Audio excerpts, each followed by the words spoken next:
Alright, the last time I did this, it went horribly wrong. Ready, go. Nah. Why does this keep happening to me? What is up, everybody? RandomRandomMan here, bringing you my review for Ant-Man and the Wasp. Before I go on with this review, I would like to apologize in advance if you pick up any whizzing or popping sounds from outside, as my neighbors are still setting off fireworks. The 4th of July was a few days ago, guys. Can you give it a rest? Either way, I apologize for that inconvenience. Taking place in between the events of Captain America Civil War and Avengers Infinity War, the plot basically follows the titular pair of heroes played by Paul Rudd and Evangeline Lilly respectively as they work together with Hank Pym, played by Michael Douglas, to retrieve Hope Van Dyne, played by Michelle Pfeiffer, from the quantum realm. Going into this movie, I was pretty excited to see it, as this is now the 20th MCU movie to date. I know I always freak out at the number of entries that this series has been giving us, but I'm amazed still that over 10 years after the first Iron Man film back in 2008 that we've reached this level of scale for filmmaking in terms of franchises. So with my thoughts on the previous Ant-Man film from 2015, I really enjoyed that one. It introduced me to a Marvel character I was not all too familiar with, but I ended up digging his sense of humor, the movie's sense of humor itself, and it being a literal small-scale movie that was also a heist film, which I'm a sucker for those. Now with its sequel, Ant-Man and the Wasp, this is the third MCU movie that we have gotten this year. What with Black Panther back in February and Avengers Infinity War in April, which, yeah, those two movies were a lot to take in with the amount of heft they had, especially Infinity War. Like, wow, whew. I think people are still reeling from that, especially with what happened to characters like this guy right here. Which actually brings up something I would like to mention very quickly. Steve Ditko, the co-creator of Spider-Man and Doctor Strange, has just passed away. So my thoughts and condolences are with his family and to all comic book fans who have been really into the characters that he has brought to the comic book page and ergo the silver screen. Thank you, Mr. Ditko. Bringing this review back to a lighter note, again, I was very excited to see Ant-Man and the Wasp, what with this movie taking place after Captain America Civil War, which I really enjoyed Ant-Man's escapades in that movie, what also turning into Giant Man, and also with the movie taking place before Avengers Infinity War, so it also had me curious to see how all the movies would connect together. Starting out with the cast and their performances, there are quite a number of people to mention here, starting out with our two leads themselves, Ant-Man and the Wasp, played by Paul Rudd and Evangeline Lilly respectively. Now with Rudd as Scott Lang / Ant-Man, in the first film I thought he was hilarious and also believable as this former criminal who also has a soft spot to him, as I so enjoyed the relationship he had with him and his daughter Cassie, played by Abby Ryder-Fordston. Their chemistry together is so cute, and this is also shown again in the sequel much more in my opinion, and with Rudd also suiting up in the Ant-Man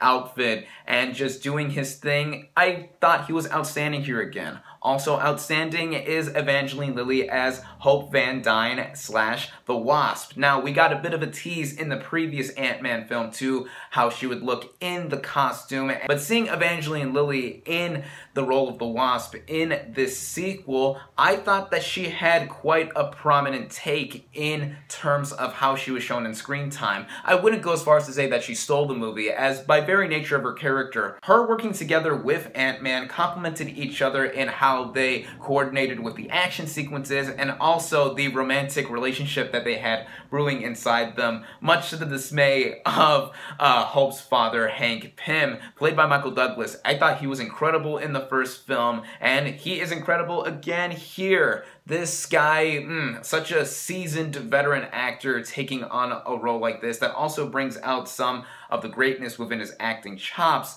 makes me so happy to see. Also returning here are the likes of Michael Pena as Luis, Lang's former cellmate and best friend. Oh my god. He's hilarious here. There's more of his stories that are told, and he also has a lot more prominence with the action too. He's just a hysterical guy. There's also Bobby Cannavale as the husband to Lang's ex-wife Maggie, played by Judy Greer. These two show up here again, and it's nice to see them. T.I.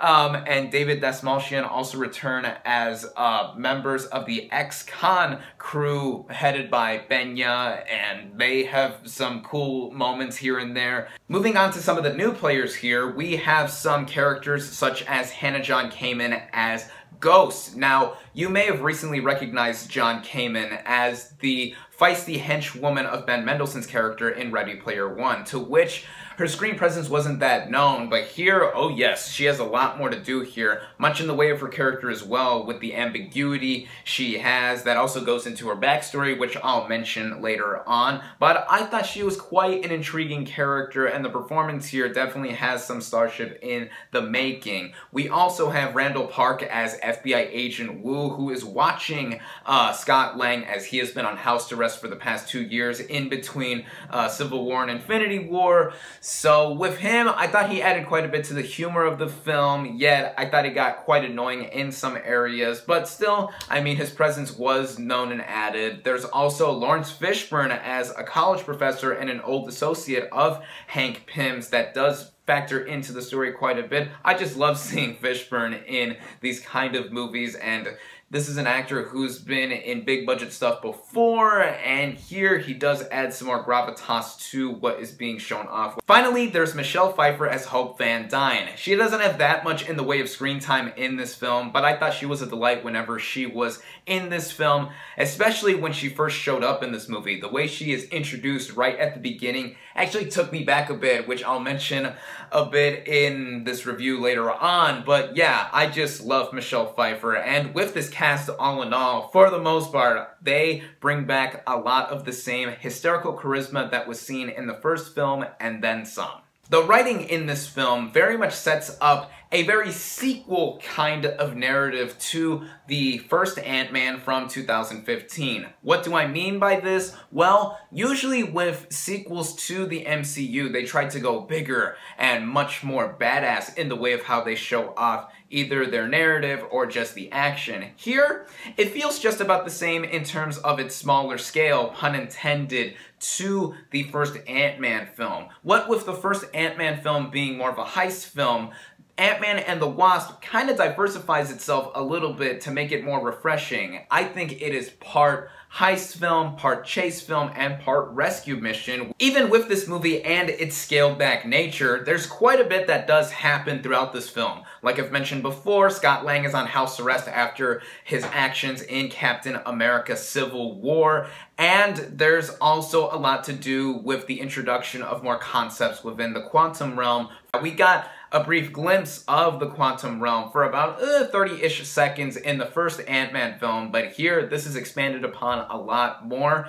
Yet, with all of what is being thrown together, that goes into one issue I would say I have with this film. In this movie, introducing a lot, which did delight me to see that this movie was not skimping on the narrative and being a standard sequel. This could be due to me not being a diehard or avid comic book fan and a lot of stuff whizzing past my head and how the Pym particles and the quantum realm work. So it leaves me wondering and scratching my head as to how they're gonna be further expanded upon in later MCU movies, such as the Avengers film from next year that we're gonna get. So that did leave me both interested and a little bit left in the dark as to what was happening in terms of the concepts there. But one thing that this movie does retain from the first film as well is its lighthearted tone and also feeling very standalone, as I've mentioned before. This and also some other MCU movies that I've dug a lot, such as both Guardians of the Galaxy films, they really feel like they are separated within themselves in the confines of being films while also being connected to the larger Marvel Cinematic Universe. universe, which, yeah, in this movie, Ant-Man and the Wasp, there are quite a few references to what has happened before. Again, some plugs to Captain America Civil War, plugs to Captain America himself. Yet I don't think that they bashed the audience or me over the head too much with them, as this movie still felt like it would stand on its own. And adding on to this movie, in my opinion, being part heist film, part chase film, part rescue mission, this goes along with the action, and the action here, just like in the previous Ant-Man film,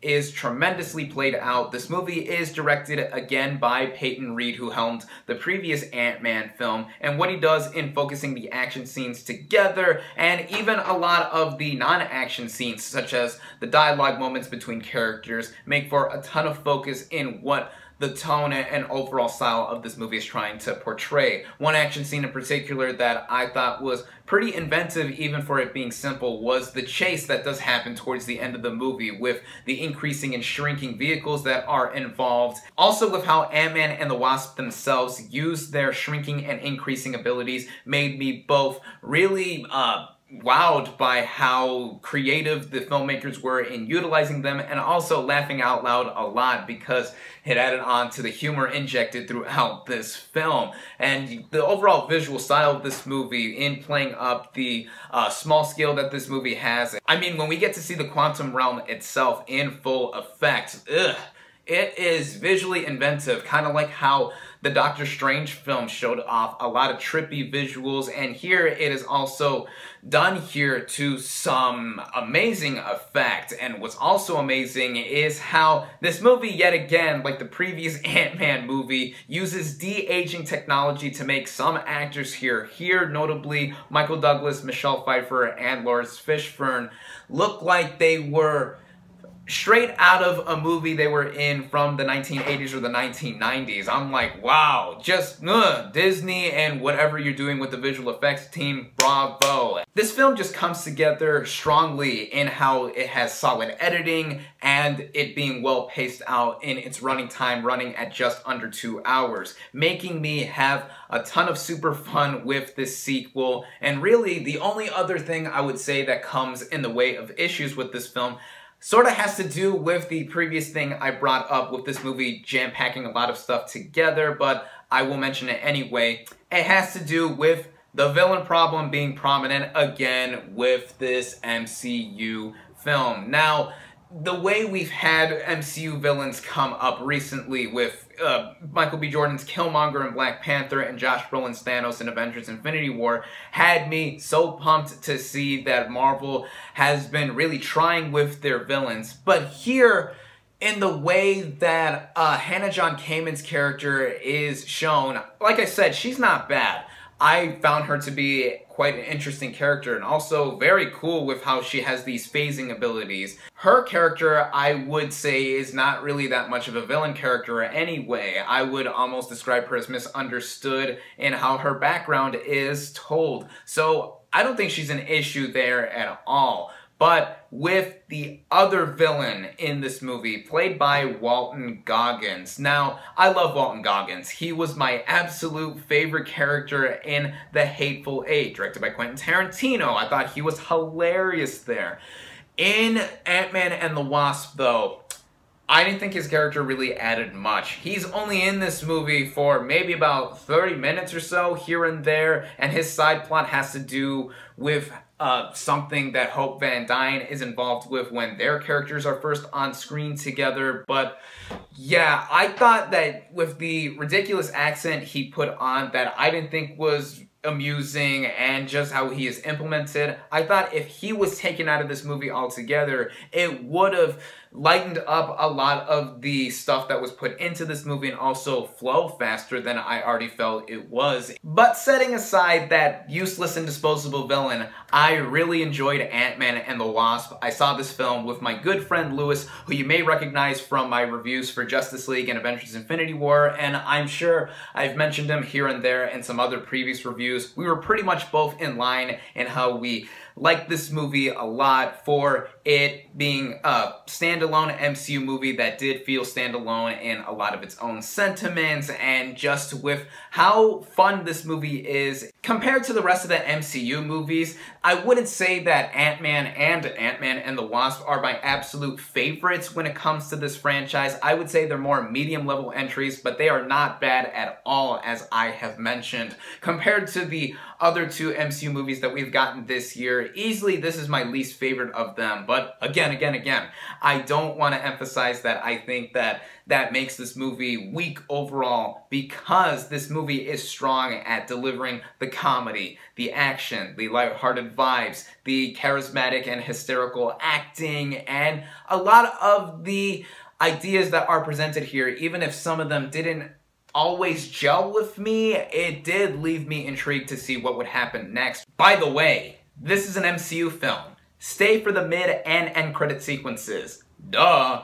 You will get insight as to how this movie connects to Avengers Infinity War, and will leave you wondering what will happen next when the next Avengers is released next year. Once again, I really enjoyed Ant-Man and the Wasp. I actually don't know if I like this one more or less compared to the previous Ant-Man film, but either way, the tone and style that these two films present compared to the rest of the MCU makes for some light-hearted fun, and for what we have gotten recently with all the dramatic heft that Avengers Infinity War presented to us, this is an MCU film that us fans of the franchise will be delighted to see and feel refreshed, as we're still reeling from the events of that film. For all of that and then some, I definitely recommend Ant-Man and the Wasp. My final verdict for Ant-Man and the Wasp is 4 out of 5 stars.